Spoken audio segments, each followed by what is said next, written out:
Ablaye Ba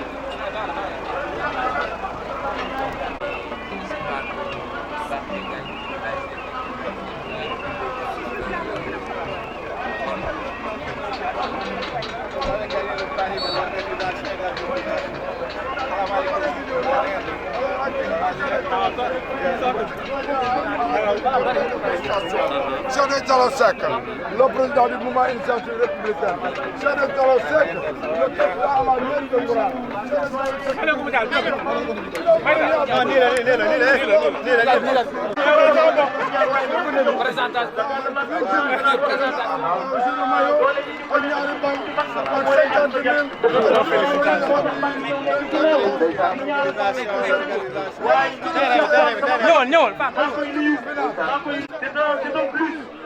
ñëwal dañuy kontaan vraiment ñu ngi lay nuyu di nuyu ñëpp leader yi nga xam ne jóge nañu géewul léegi nag jaar nañ ci nuyu nañu leen di nuyu ñëpp ku fi nekk ñu ngi lay nuyu di la dalal.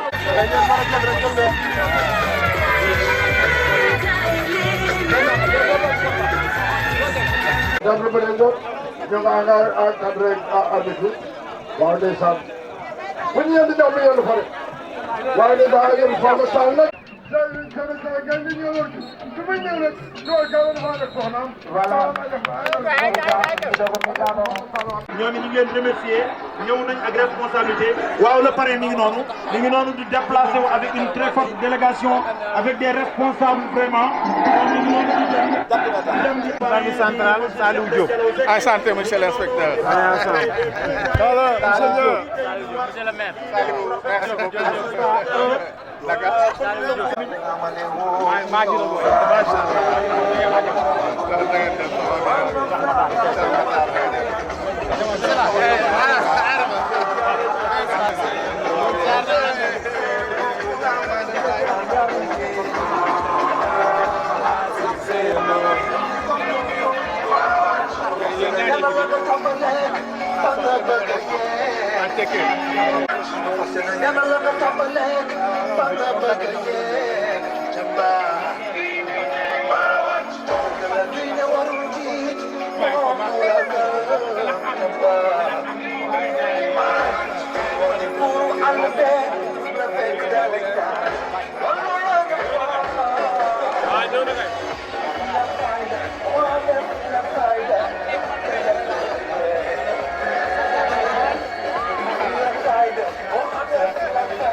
Oui, papa, vous avez la parole, mais non.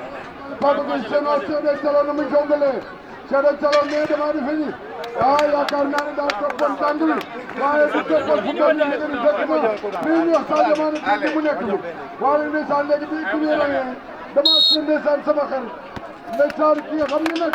Oh, Ablaye Mbaye, Tuarkalla, ki nga xam ni jàmbaari Fatou Sow la.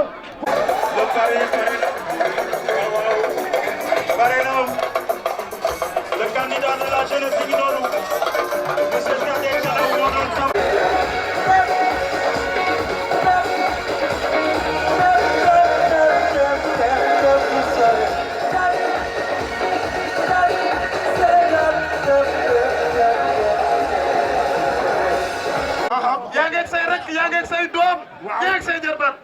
waaye guerre waaw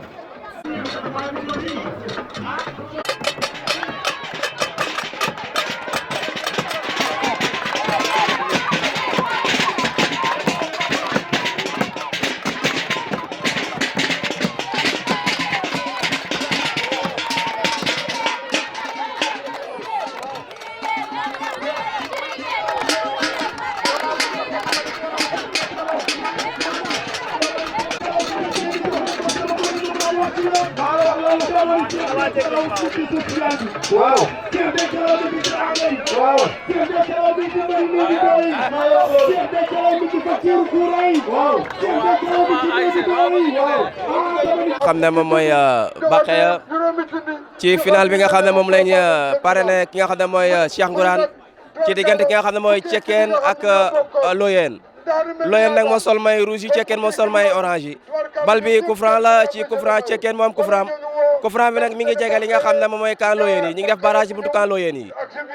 ñu ngi def barrage ci buntu camp Loyeen yi Cekkeen moo teg coup franc Cekkeen moo teg coup franc mi ngi teg barrage ci kii Loyeen yi xale baa ngi jëlee la di ko waaj a door attention Cekkeen am coup franc mi ngi koy door mi ngi jëm ci xale bi door na centre ci camp Loyeen yi ke delloo nañ ko Loyeen delloo na ko Loyeen delloo na ko ñu ngi leen di fàttali ñu ngi fii ci final bi nga xam ne moom la ñu parrainé Cheikh Ngourane ci diggante ki nga xam ne Loyeen ak Cekkeen attention bal bi attention génn na ñu leen di fàttali ne Loyeen mooy équipe bi nga xam mooy équipe Vieux Baba moo jóge Loyeen ñëw tey tii ci Bakhiya di def final bi ngir xam naa ne tey ji alelo fu mën a nekk xol bi dana seet ndax équipe am moo ñëw tey fii ci final ci Loyeen ci diggante ki nga xam ne mooy Cekkeen nag moom moo sol may orange yi Loyeen moo sol may rouge yi bal baa ngi ci jour bi mi ngi def 6 mètres la 6 mètres la góol baa ngi jël élan góol bi moo jël élan di ko fas yéene door góol baa jël élan dégagé na bal bi góol bi dégagé na bal bi attention ci kaw ñu ngi ci kaw jóge ci kaw bal baa ngi dem Loyeen Bakhiya Loyeen teel baram bi attention def na centre numéro 9 dossard numéro 9 mi ngay yegg xale baa ngi yegg ñaari xale yaa ngi xëccoo bal bi dafa génn bal bi génn na bal bi génn na góol bi nga xam ne moom mooy Loyeen moo tee balam bal bi génn na góol bi nga xam ne moom mooy góolu Cekkeen moom moo tee bal bi mi ngi dégagé balam attention bal bi ñu koy dégagé góol bi dégagé na ko ñu ngi ci milieu terrain bi attention Loyeen Cekkeen moo joxe bal bi Cekkeen attention bal bi touche na bal bi touche na bal bi touche na Cekkeen am tuusam Cekkeen touche na bal bi attention Cekkeen Loyeen teene bal bi Loyeen teene balam Loyeen teene balam attention ñu ngi xeex bal bi génn na bal bi génn na bal bi génn na bal bi génn na attention bal bi génn na Cek Loyeen bal bi génn na ñu ngi leen fàtte ñu ngi ci diggante ki nga xam ne moom mooy Cekkeen ak Loyeen ci final bi nga xam ne moom leen di jekk ki nga xam ne mooy Cheikh Ngourane di leen wax Loyeen moo sol may rouge yi Cekkeen moo sol may orange yi bal bi touche na Cekkeen am touche am Cekkeen am touche am touche nañ bal bi xale bi touche na bal bi bal baa ngi yegg attention bal baa ngi yegg attention Loyeen te balam Loyeen Loyeen ma ngay yegg Loyeen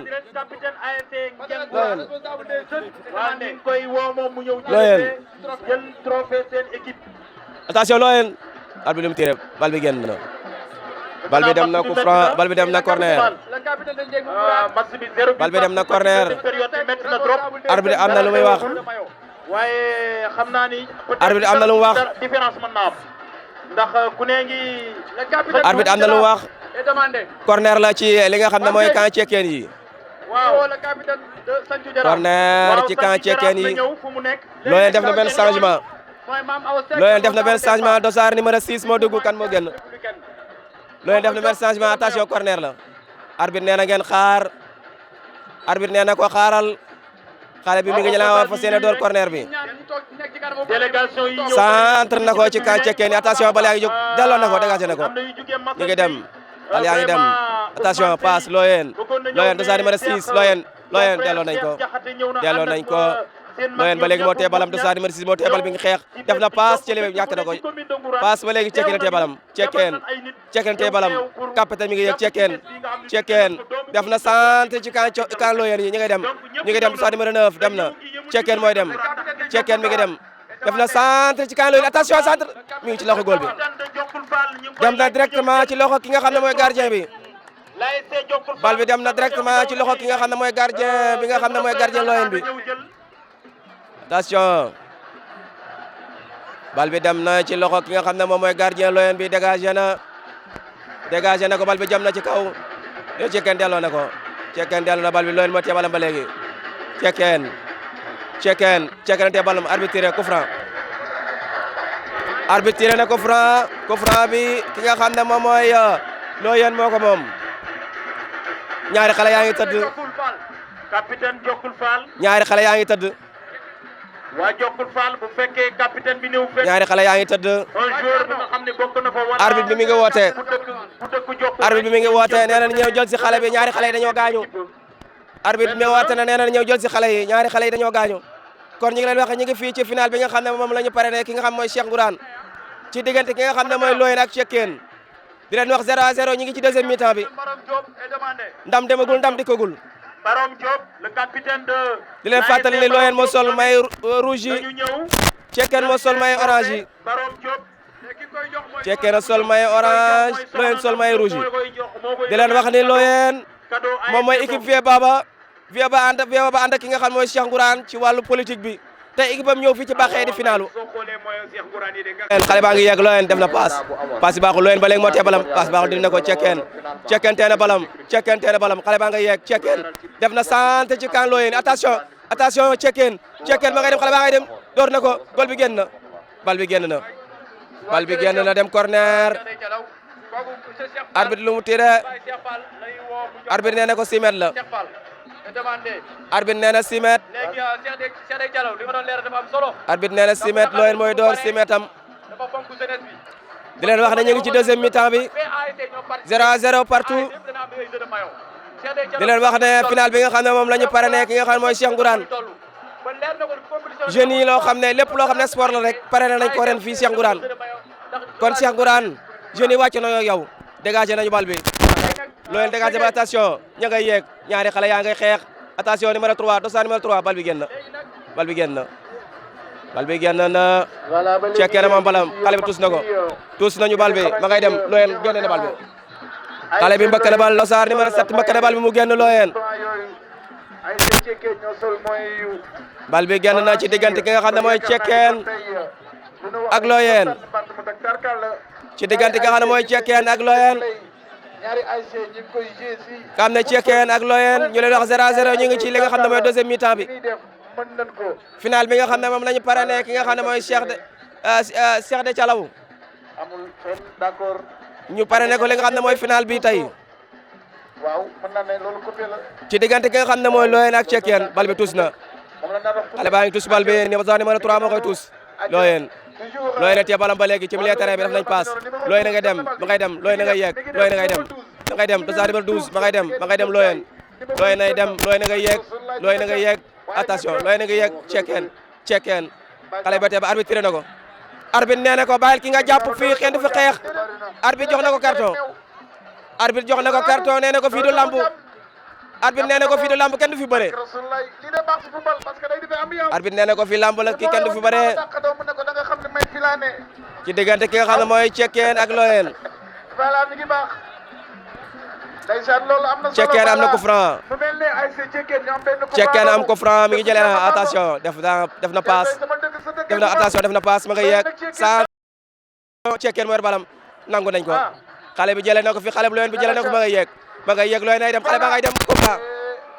xale bi bat na ba coup franc xale bi gaañ na ko ci bopp bi ma ngay bërëngu xale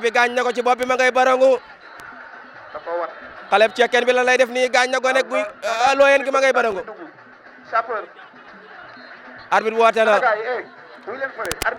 arbitre woote na ne la ñoo leen xool xale bi li muy bërëngu lu mu doon final bu neex final bu ambiance final bu bëri nit askanu li nga xam ne mooy commune Ngourane ñëpp wuy si nañ ki nga xam ne mooy Cheikh de Ngourane Cheikh de Thialaw ci li nga xam ne mooy finalam bi final boo xam ne yaakaar naa ne fu waay nekk coup franc la ci ki nga xam ne mooy Loyenne coup franc la ci Loyenne moom coup franc jour la xel mi daa dal góol bi xanaa xel mi daa dal góol bi gaa yi tëdd moom muy tëdd di way góol baa ngi tëdd xooleen góol bi xoolal ma góol bi jëlal ma góol bi li mu def xoolal góol bi ñu fa wal muy tëdd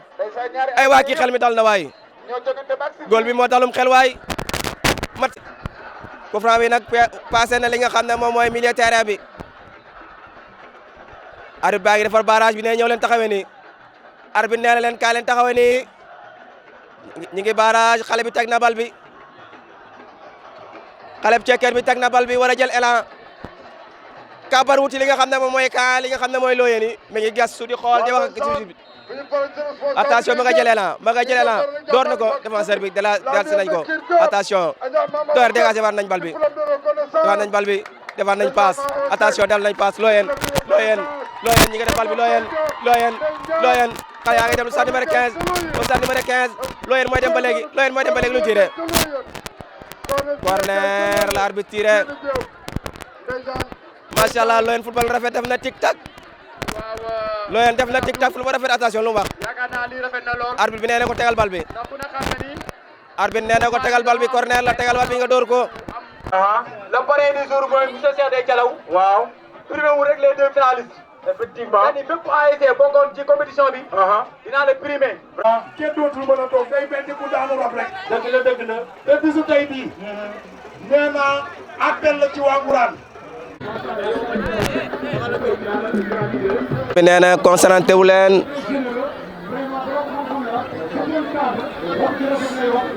tegtal ñi ngi def tegtal xale yaa ngi def tegtal football bi léegi comme lamb rek léeg-léeg ñu ngi koy jox góol yi dafa mel ni Loyenne moo njëkk a door première tiram Dossard numéro 7 moom moo koy door mooy capitaine di kilifa terrain bi moom lañ ne yaay kilifa gi yaay njëkk a door Dossard numéro 7 Loyenne mooy njëkk a door Dossard numéro 7 mooy door première tilam xale baa ngi jël élan góol baa ngi talal loxoy jàkkaarloo ak moom xale baa ngi jël élan mi ngi njaaj ma ngay dem door na raté na xale bu Loyenne bi door na première tiram raté ko mooy kilifa gi capitaine bi ñu ngi koy jëli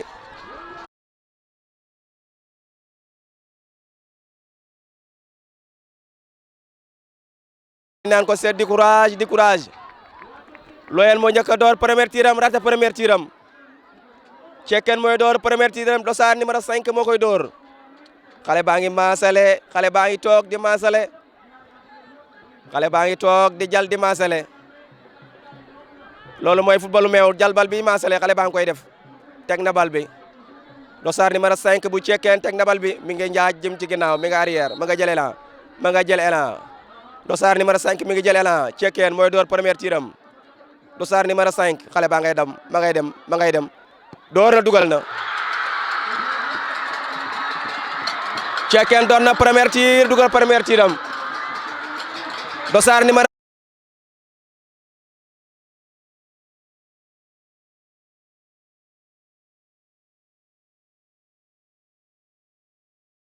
xale baa ngi jël élan mi ngi jël élan raté na Loyenne raté na 2 tiram yëpp Loyenne raté na 2 tirs Loyenne raté na 2 tirs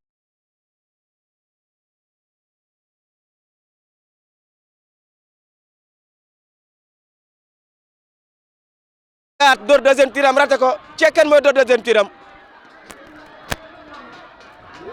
xale yi Loyenne lan moo leen dal gone Loyenne lan moo leen dal premier tir raté deuxième tir raté Cekkeen mooy door deuxième tiram Dossard numéro 14 moo koy door xale baa ngi maasale di xool góol bi di xool bal bi xale baa ngi jël élan Dossard numéro 14 mi ngi jël élan ma ngay jël élan ma ngay njaaj wuti bal ba ma ngay njaaj door na dugal na Cekkeen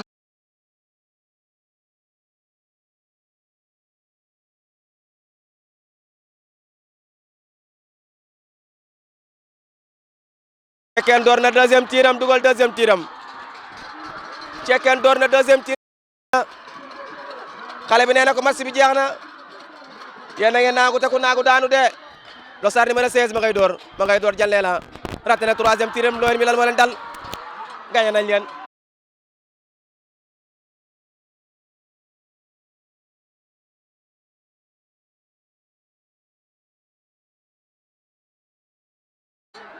Cekkeen bu dugalee rek jël coupe bi yóbbu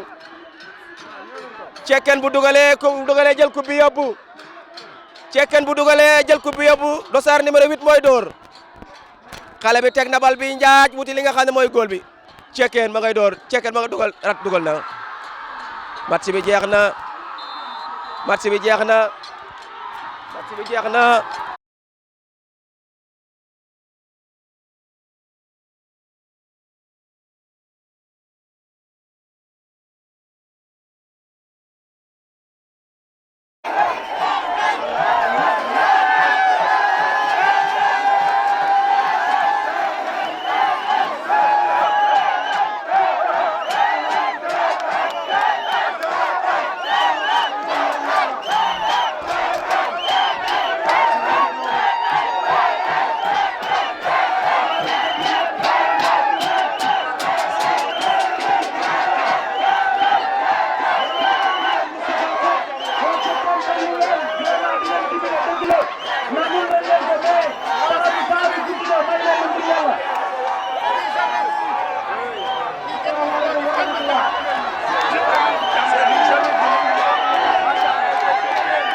très grande. Parce que c'est deux très grandes équipes, deux très grandes ASC. L'ASC Cekkeen Seck et l'ASC Loyen Sylla. Mais le parrain, c'est un grand parrain, un grand leader, exceptionnel, dimension exceptionnelle. damay faral di wax ni anglais dañuy wax ni birds of feather flock together. Qui se ressemble s'assemble. ñun kajoor yi ñu koy firee lu dagg morom dina wër. kon bis bu toll nii bu daggee ci ponkal rek la jëm mooy monsieur Cheikh Dey Thialaw. kii nag vraiment wane na ni pare na. mooy oto bu nga xam ni am na carte grise am na pneu yu baax am na moteur bu baax am nay coucher amul Versailles taxaw na pour départ. bari na gasoil. yor na gasoil ñun clients yi nag bu ñu yoxloo kuy yeex doo am place. damay wax ni Cheikh Dey Thialaw c'est une chance pour la politique municipale. bu ma yemale foofu sax mais c'est une chance pour le pays du Sénégal. ndax ki jiite réew mi muy la première institution de ce pays di le président de la République ñëpp ñi jàng xam nañ décret. mu décret mooy jël bindal boppam nommé monsieur Cheikh Dey Thialaw secrétaire général caisse des dépôts et des consignations. léegi nag bu fekkee institution yi réew mi lañu ko dénk rawatina 44 villages loolu kenn waxutu qui peut le plus peut le moins le pouvoir wax donc li ci des mooy la balle est dans notre camp ñun population bi noonu des cëggal guy gis nga kii ñëwul di def la politique politicienne ñëwul naan ñëw leen mën a wolof dañuy dàqal mu naan mëru dàqal dina ko naan a mar te ñun danoo mar l'essentiel mooy il faut qu'il y ait l'engagement, la détermination. Parce que ce leader, c'est un fervent leader, un patriote avec P majuscule, pragmatique, avec l'intégrité. Vraiment, loolu ñëpp nangu nañ ko ci moom te damay daanele ni dafa nekk un leader bu nga xam dafa jafe ci Sénégal. xam nga lu tax ñi ànd ak moom nangu nañ compétence am te dëgg la ndax ku bëgg ni bëgg dal waaye ñi àndut ak moom di ay noonu politique am nangu nañ compétence am ñoom ñooni déglu ma wax la li may wax day tege ci table lu ni ngeen baal ma ci baat bi jàll muus la ko wax raxasu maanaam ñi ko wax ñiy wax loolu di débat dañ naan la ay la yéwén loxoom gudd na moo gën ci commune bi waaye daanoon fexe ba ñun fee la ñu voté du gañ kon comme que nangu nan la compétence l'expertise rek alhamdulilah ñoom ñi ngi bëgg a nekk suñu directeur campagne donc ñun nag ñooy am fulla ak fayda ñun ñooy am fulla ak fayda ñoo nekk ci pax bëgg am fu mu jëm fi mu jëm gis nañ oto bu fa jëm nañu ca dugg dem ci ndànk donc ñi ñuy jël parole bi di ko jox avant loolu ñuy féliciter l'ASC Cekkeen presse muy Géoul Art TV fu nu dem ñu ngi suñu ginnaaw rajo Géoul FM góorgóorlu FM moo ñu invité ci suba rek Abdou Ndiaye donc presse bépp ñi ngi leen di remercier mi ngi nii suñu wet donc remercier nañu ñëpp ñu ngi nuyu ñëpp na ñëpp dal sécurité bi la gendarmerie nationale un corps étatique vraiment déplacé wu ñëw félicité ko lii lu rëy la te ñoom bu ñu demee dana noté ni ñi ñu doon sécuriser ñu yaru lañ y a la discipline te loolu day faciliter la tâche donc na ñëpp dallu donc Cheikh Ngourane Cheikh Dey Dialaw Seck le futur maire l'espoir de la jeunesse donc vous avez la parole bismillah monsieur Cheikh Dey Dialaw.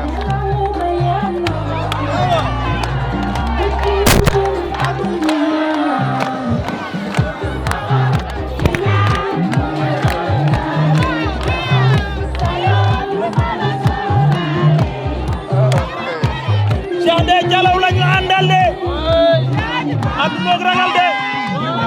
bu leen faale laa wax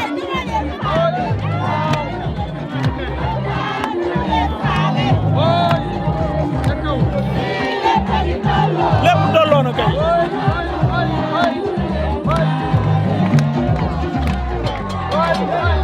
jërëjëf ñu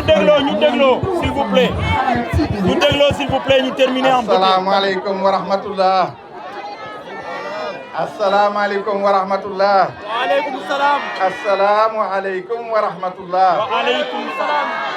su ngeen déggee sama introduction xam ni mbégte ak contentement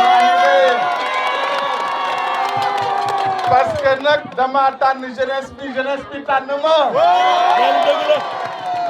gaa ñi wax nañ ko moi je l'assume je suis avec la jeunesse je préfère être la jeunesse je suis avec la jeunesse de la commune de Ngourane kon nag gaa ñi ma sànni ay kàddu yu gàtt dama ko bañ a fàtte moo tax loolu laay commencé dama bëgg sant di gërëm la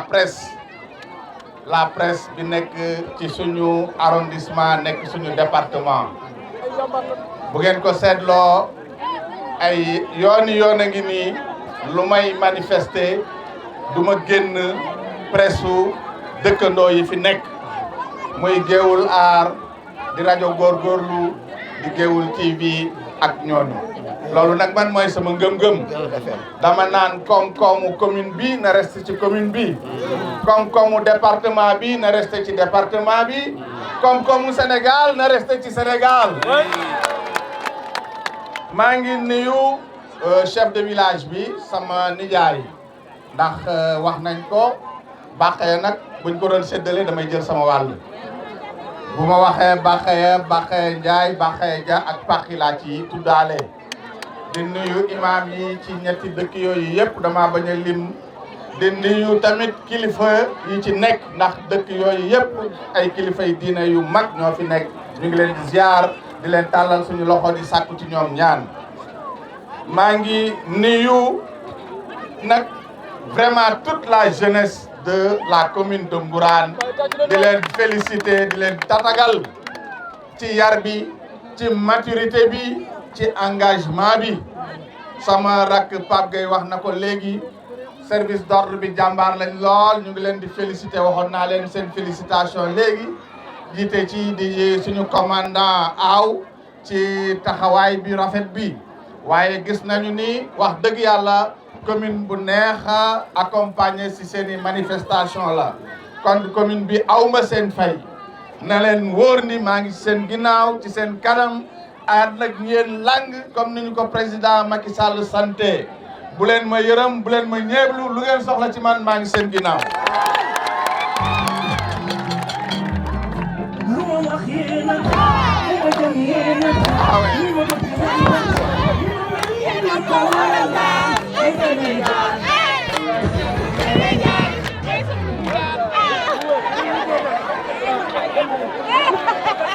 ngeen ko gisee organiser nañ fa ay final yu bare bari tey moo nekkoon final bi war a clôturer suñu année 2021 esprit bi rafet na lool ndax kenn neewul final bi ñu def ci Bakaya moyen ki def defuñu ko ci yeneen final ñëpp dañu ko rafetlu jeunesse bi yëpp def ko seen final kon maa ngi leen di sant di leen gërëm bu baax léegi nag xam ngeen ni 2021 incha allah ci ay fan yu néew dina jeex ñu leen di ñaanal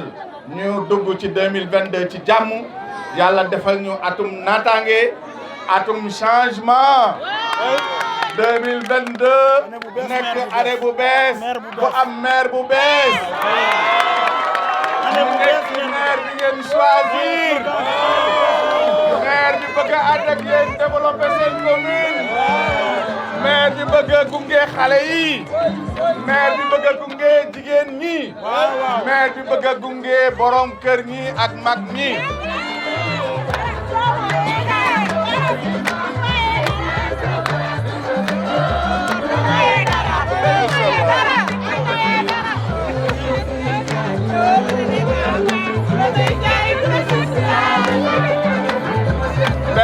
merci alors ma eggale tuuti wax naa leen ni yéen jeunesse bi lu ngeen ma mas a dig def ngeen ko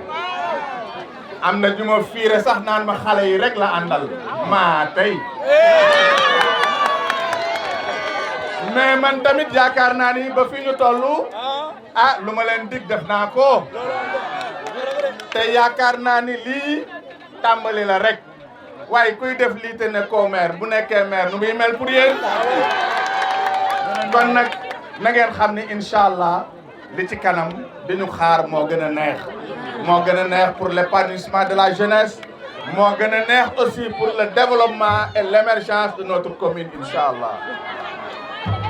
mbaa ngi yëkkati sama chapeau pour les organisateurs vraiment toute la jeunesse laay wax mais il y avait un noyau qui était derrière là pour nous organiser ce pari de la mobilisation et ce pari de l'organisation. Félicitations à la jeunesse de Ngourane. Commune de Ngourane, je veux dire bien sûr. Alors, fi ma bëgg a jëm si nag mooy maa ngi dugg tuuti ci match bi waxoon naa leen ni bés bu ma seetaanee match maa ngi découvrir ay talent yaakaar naa ni suñu gëmee ni am nañu ay talent suñu commune ma topp seen ginnaaw jàppale leen ci moyens yi on va amener la coupe départementale dans notre commune Inch'Allah. C'est possible. Yes, we can. Alors, damay féliciter d'abord vraiment l'équipe de l'ON pour le fair play. Démérité amul. Fukki équipe nga dem ba finale. J'ai 90 minutes kenn gagné wu la. Tiro bi nag wax dëgg yàlla moom chance la rek. Kon kenn ku ne mënoon na ko gagné l'ON. Félicitations. Mais nag dinaa takkal grade bu rëy l'équipe de Tchekeen. C'est la deuxième fois Tchekeen di wane seen taxawaay di wane seen xarañ ci football kon nag Tchekeen macha allah am na ku ni cekk la sekk bi la de bon mais faralu ma leen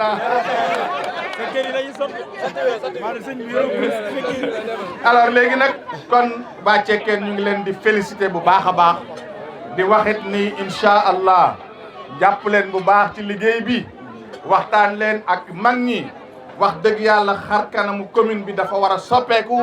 ni sport bi soppeekoo ci jamono yi ngeen gis yi ci des aw ma possibilité pour l'instant taxaw ci ni ma taxawee ci seen tournoi yi mais incha allah bu ñu demee ba téye maire bi ci suñu commune di ngeen xam ni xar bokkul ak boxom xaw ma nu ngeen koy waxee tey ci wolof incha allah maa ngi leen di jox rendez-vous le 23 janvier léegi nag le 23 janvier génne leen carte yi parce que football bi taxul maire bi jàll si suñu loxo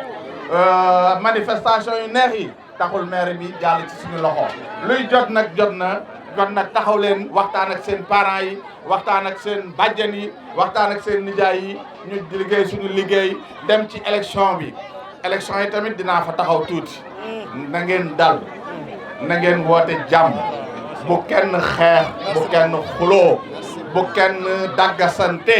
ndax ñun ñëpp ñoo bokk benn maam bi ñun ñëpp ñoo bokk fu ñu yeewoo ñun ñëpp ñoo bokk suñu commune ko fi gaañ kenn bu subaa di nga ko seeti kon nag dama leen di ñaan rek adversaires yi duñu ay noon adversaires yi dañoo defe ne ñoo ñu dàq defar ñun ñu yaakaar ne ñoo leen dàq defar population bi mooy jugé ku ñu ci doyloo ñu jox ko ma dem doxalaat jàmm ni ñooy loolu daal laa leen di woo di leen jox incha allah le 23 janvier jël leen seen i carte teel koo denc dem leen ngeen toppatoo ji biir bureau de vote yi ngeen voté saytu nag électorat bi bu dara dëng bu dara yàqu mais bu kenn def benn histoire dem leen nag ngeen waxtaan parce que jot na jeunesse bi dugg leen ci kër yi ngeen waxtaan ak kilifa yi waxtaan ak mag ñi waxtaan ak ndaw ñi man dey li ma war a def maa ngi koy def mais mënuma kër bu nekk ma dem dugg fa wax ak ñoom yéen a war a jeex yéen a ma war a jottali samay kaddu ci kilifa yi ngeen dëkkal li ci des nag moo di teel leen a pare seen i carte électeur denc ko denc leen itam seen carte électeur waajur yi balaa koo gaayee dama bañ a xaxar tuuti ñu defar damay sànni xeer en tout cas daal toppatoo leen seen bopp bu baax a baax ba élection yi li ngeen bëgg mu am ñu gagné commune bi Cheikh Ngourane nekk seen maire ñu ànd liggéey suñu commune yal na yàlla def loolu yal na yàlla def jàmm suñu commune yal na yàlla def jàmm ci ñëpp yàlla bul leral ñu ñaaw am suñu diggante ak ñi nga xam ne ñu ngi di xëccoo ak ñoom asalaamaaleykum wa rahmatullahi taala wa barakatu.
monsieur le maire ñu ngi lay nuyu tey ñu gis sa teewaay fii ci li nga xam ne moom mooy Bakaya di ci coupe bi nga xam ne moom lañ la pare lay fii tey Bakaya ci diggante nga xam ne mooy Cekkeen ak ki nga xam ne mooy Looyeen ñu gis ne jeunes yi daanaka lépp loo xam ne jeunes yaa ngi koy def rek ci li nga xam ne mooy commune bu Ngourane rek yow lañ koy parrainé muy loo xam ne tey mbégte gu am solo la tey lan nga mën a lancé jeunes yi nga xam ne ñoo nekk ci commune Ngourane. merci beaucoup waa Gueoul Art ñu ngi leen di sant di leen gërëm ci seen taxawaay yéen tamit alors fii nag ñun ñu ngi dekk Cheikh Dey Thialaw Seck bokk ci commune Ngourane juddoo fi yaroo fi yàlla def tamit ñu nekk ci wetu président de la république son excellence Macky Sall di ko liggéeyloo te ñëpp xam na place bi président jox la jeunesse ci mandat bi bëgg ñu di leen jàppale di leen taxawu lu ñu nekk ci ak ñoom pour seen épanouissement pour seen développement intellectuel pour seen vraiment lépp loo xam ne ñu ngi koy organiser ñu ànd ci ak ñoom man nag duma ci tay duma ci sonn parce que gis nga ko c'est la jeunesse qui a choisi d'être avec moi nit ki nag bu la lebalee ci la mu am lu baax li yow it lu baax li nga am rek nga ko mën a fay. ñu gis ne ci kër tuuti rek ñi ngi jógee ñi nga xam ne élection yi lan ngay wax say militants ci wàllu waajal li nga xam ne mooy élection yi. alors xanaa kay di wax rek jeunesse bi ak sama militant yëpp ñu taxaw ci élection yi fexe ba majorité bi nga gis xam ne sur le au niveau de la population nit ñëpp constaté dañ ko ñu traduire ko en électorat parce que nag carte yi dugg ci urne bi mooy tax ñu falaate kenn du nattable ni la population m'a choisi maintenant nañ ko traduire en victoire effective en mettant les cartes dans l'urne pour que bu ñu wàññee ñu gagné li ci des mooy incha allah ñun suñu yéene mooy ànd ak population bi yëpp ci seen i neex-neex seen i bégte seen i naxar ak seen i tawat pour développer xar kanamu commune bi ndax commune bi nag daf ko soxla ko am gis-gis xam ni lu da baree bari lu ñu war a def ci commune bi am na fi te nag xëy na ñu ngi am yaakaar ni am na lu ñu ci yàlla man loo am nañ yéene bi am nañu courage bi am nañ engagement bi ak l'appui de la jeunesse et de la population incha allah nous allons y arriver incha allah. Merci beaucoup.